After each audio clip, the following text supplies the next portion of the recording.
रहस्यमयी कॉल। मुंबई के पॉश इलाके में स्थित सुमेरु हाइट्स एक ऊंची और आधुनिक इमारत थी।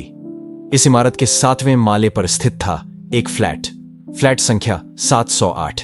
इसी फ्लैट से मुंबई पुलिस को एक अजीबोगरीब कॉल आया। हेल्प, प्लीज बचाइए, मुझे यहां से बाहर निकालिए। कॉल करने वाली आवाज एक महिला की थी, लेकिन इससे पहले कि पुलिस कोई सवाल पूछती, कॉल अचानक कट गई। इंस्पेक्टर अर्जुन चौहान को केस सौंपा गया।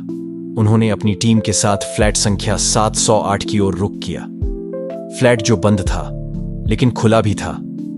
जब अर्जुन और उनकी टीम 7वें माले पर पहुंची तो उन्होंने देखा कि फ्लैट का दरवाजा थोड़ा सा खुला हुआ था। क्या किसी ने जबरदस्ती दरवाजा खोला है?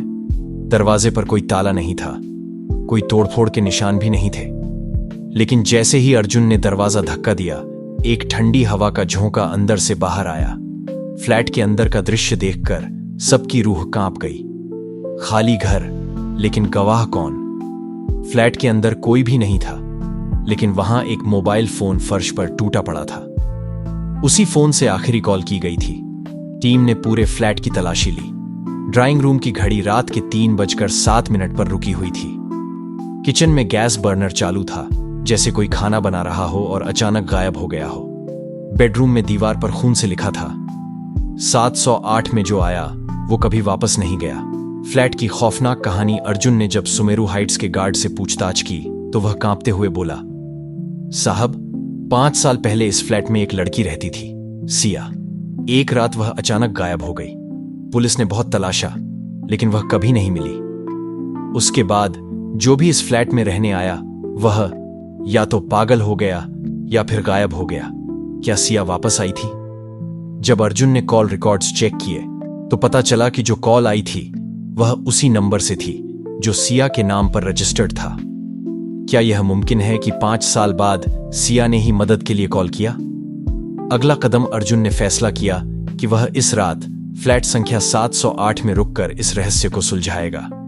लेकिन उसे नहीं पता था कि रात के 3:07 पर दरवाजा अपने आप बंद हो जाएगा और फिर कोई भी उसे नहीं खोल पाएगा, जारी रहेगा।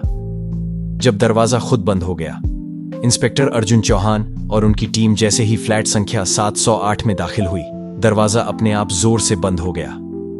यह कैसे हुआ? कांस्टेबल राजीव ने दरवाजे को खोलने की कोशिश की, लेकिन वह भीतर से लॉक हो चुका था। अर्जुन ने दीवार की तरफ देखा। खून से लिखे शब्द अब और गहरे हो चुके थे। 708 में जो आया वो कभी वापस नहीं गया। रात के 3:07, घड़ी की सुइयां धीरे धीरे 3 बजने के करीब पहुंच रही थीं। अर्जुन और उनकी टीम अलर्ट थी। तभी टक टक टक, दरवाजे पर कोई है। राजीव ने डरते हुए दरवाजे की ओर देखा। अर्जुन ने बंदूक निकालते हुए धीरे धीरे दरवाजा खोला, लेकिन बाहर कोई नहीं था। फ्लैट का अतीत। अर्जुन को एहसास हुआ कि इस फ्लैट के पीछे जरूर कोई भयानक साजिश छिपी थी। उसने सुमेरु हाइट्स की पुरानी फाइलें मंगवाईं। जो कुछ उसमें लिखा था उसे पढ़कर हर कोई सन्न रह गया। 5 साल पहले सिया मिश्रा नाम की लड़की यहां अकेली रहती थी। रात के 3:07 पर उसके पड़ोसियों ने चीखने की आवाजें सुनी। जब पुलिस आई तो फ्लैट अंदर से बंद था, लेकिन सिया गायब थी। कहीं कोई सबूत नहीं मिला। क्या सिया की आत्मा वापस आई थी? अर्जुन ने अपने साथी संदीप को आदेश दिया कि वह कॉल ट्रेस करने की कोशिश करे। रिजल्ट, कॉल फ्लैट के अंदर से ही आई थी, उसी टूटे हुए फोन से। यह कैसे मुमकिन है? अचानक रोशनी चली गई। पूरे फ्लैट में अंधेरा छा गया। तभी बेडरूम से किसी के पैरों की आवाज आई। अर्जुन ने टॉर्च जलाकर देखा। एक लड़की सफेद कपड़ों में खड़ी थी। उसका चेहरा झुका हुआ था। राजीव के मुंह से चीख निकल गई, सिया। लड़की ने धीरे से सिर उठाया और फिर फ्लैट के अंदर चीखों की गूंज फैल गई। जारी रहेगा। सफेद साया। इंस्पेक्टर अर्जुन चौहान और उनकी टीम फ्लैट संख्या 708 के अंदर खड़े थे। सामने एक लड़की सफेद कपड़ों में थी, जिसने धीरे धीरे अपना सिर उठाया। जैसे ही उसकी आंखें दिखीं, राजीव डर के मारे बेहोश होकर गिर पड़ा। अर्जुन ने हिम्मत जुटाई और बंदूक उठाकर बोला, तुम कौन हो?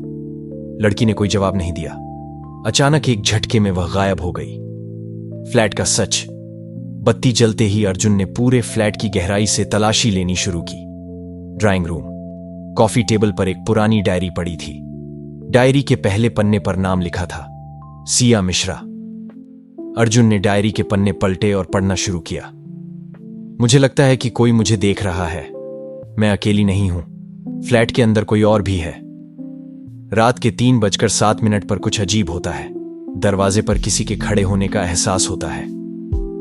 अगर मैं गायब हो जाऊं तो समझ लेना 708 कोई आम फ्लैट नहीं है।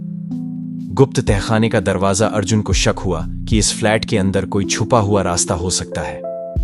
जब उन्होंने बेडरूम की लकड़ी की अलमारी हटाई तो पीछे एक छुपा हुआ दरवाजा मिला। क्या सिया इसी दरवाजे के पीछे थी? सीढ़ियों के नीचे क्या था? अर्जुन ने अपनी टीम के साथ गुप्त दरवाजे को खोला। अंदर एक संकरी सीढ़ी नीचे तहखाने की तरफ जा रही थी। जैसे ही अर्जुन नीचे उतरा, वह दृश्य देखकर उसकी सांसें रुक गईं। सिया जिंदा थी। तहखाने के एक कोने में सिया बेहोश पड़ी थी। उसके हाथ पैर बंधे हुए थे। अर्जुन ने तुरंत उसे उठाया और ऊपर लाया। सिया की आंखें हल्की हल्की। सिया के शब्दों ने सबको हिला दिया। जो ऊपर था वो मैं नहीं थी। सिया की आवाज कांप रही थी। अर्जुन और उनकी टीम सकते में आ गई। अगर तुम यहां थी तो फिर ऊपर जो हमें दिखा था वो कौन था? सिया की आंखों में खौफ था। उसने धीरे से कहा, वो इस फ्लैट का असली मालिक है। अर्जुन ने एक गहरी सांस ली। फ्लैट का मालिक? लेकिन रिकॉर्ड्स के मुताबिक यह फ्लैट 5 साल से खाली पड़ा है। सिया ने अपनी सूजी हुई आंखों से अर्जुन की तरफ देखा और बोली, क्योंकि वो आदमी इंसान नहीं, एक वहशी दरिंदा है। गुप्त तहखाने का भयानक सच। अर्जुन और उसकी टीम ने तहखाने की गहराई से तलाशी ली। वहां अंधेरा और बदबू फैली हुई थी। कोने में कुछ खोपड़ियां और हड्डियां रखी हुई थीं। हे भगवान, यहां कई लोगों को मारकर दफनाया गया है। राजीव घबराकर बोला। अर्जुन को अब पूरा यकीन हो चुका था कि यह एक सीरियल किलिंग का केस था। रात के 3:07 का रहस्य सिया ने अर्जुन को बताया कि हर रात 3:07 पर फ्लैट में कुछ अजीब होता था। मैंने कई बार उस आदमी को देखा, लेकिन वो इंसान नहीं लगता था। वो दरवाजे के बाहर खड़ा रहता था, घूरता था और फिर अचानक गायब हो जाता था। सीसीटीवी फुटेज में जो दिखा उसने सबको हिला दिया। अर्जुन ने बिल्डिंग के सीसीटीवी फुटेज निकलवाए।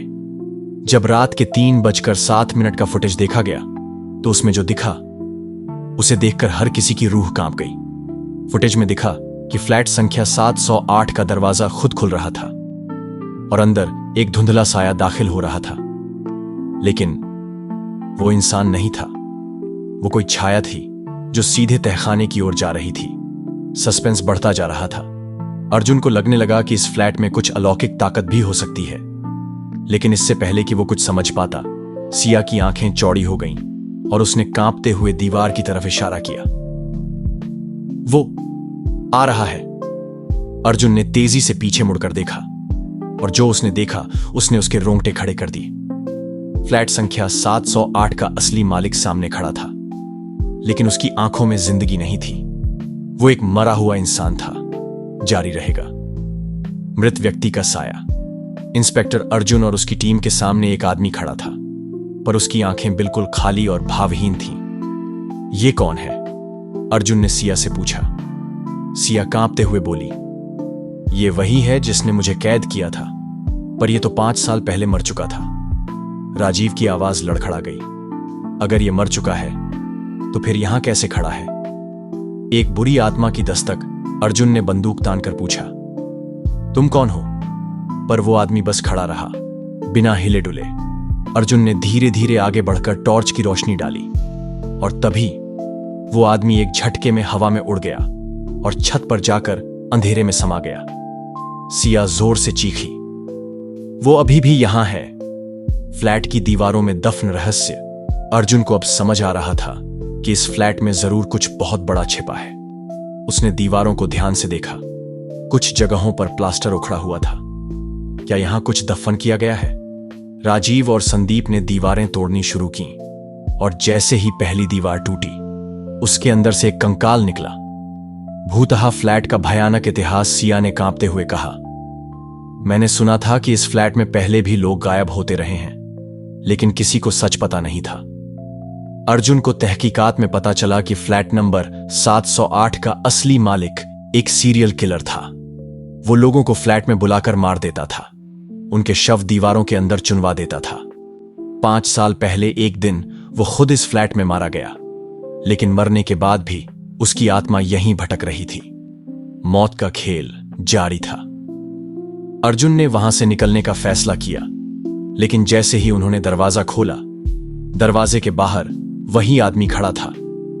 इस बार उसका चेहरा बिल्कुल सड़ा गला था, उसकी आंखों से खून बह रहा था और उसकी उंगलियां तेज नाखूनों में बदल गई थीं। तुम लोग यहां से नहीं जा सकते, उसकी आवाज गूंजी और फिर फ्लैट के अंदर अंधेरा छा गया। जारी रहेगा। अंधेरे में कैद जैसे ही फ्लैट के अंदर अंधेरा छा गया, अर्जुन ने जल्दी से अपनी टॉर्च ऑन की, लेकिन टॉर्च की रोशनी भी धीमी पड़ने लगी। राजीव घबराकर बोला, सर, ये सब क्या हो रहा है? सिया ने कांपते हुए कहा, हम अब उसकी दुनिया में फंस चुके हैं। मृत आत्मा का हमला अचानक दीवारों पर खून की लकीरें उभरने लगीं। फर्श से कई काले हाथ निकलकर अर्जुन और उसकी टीम को पकड़ने लगे। संदीप चिल्लाया, ये हमें अंदर खींच रहे हैं। अर्जुन ने तुरंत अपनी बंदूक निकाली और फायर कर दिया। थाएं, थाएं। गोलियां चलने के बावजूद वो काले हाथ गायब नहीं हुए।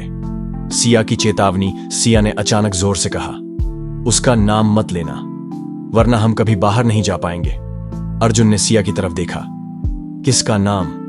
सिया कांपते हुए बोली, इस फ्लैट के असली मालिक का नाम, भूतहा नाम का खुलासा। अर्जुन ने जल्दी से पुलिस रिकॉर्ड चेक किया। रवि प्रताप सिंह, ये नाम फ्लैट नंबर 708 के असली मालिक का था। रवि प्रताप सिंह एक सीरियल किलर था जो इस फ्लैट में अवैध ऑर्गन ट्रैफिकिंग करता था। उसने कई लोगों की हत्या की और उनके शवों को फ्लैट की दीवारों में छुपा दिया, लेकिन एक दिन वो खुद मारा गया और उसी दिन से ये फ्लैट श्रापित हो गया। बचने का आखिरी रास्ता अर्जुन को समझ आ गया कि अगर रवि की आत्मा को मुक्त नहीं किया गया तो वे सब मर जाएंगे। सिया ने कहा, हमें उसकी आत्मा को जलाना होगा, लेकिन रवि प्रताप सिंह की आत्मा अब उनके ठीक पीछे खड़ी थी। उसके सड़े गले चेहरे पर एक भयानक मुस्कान थी और उसकी गहरी काली आंखें और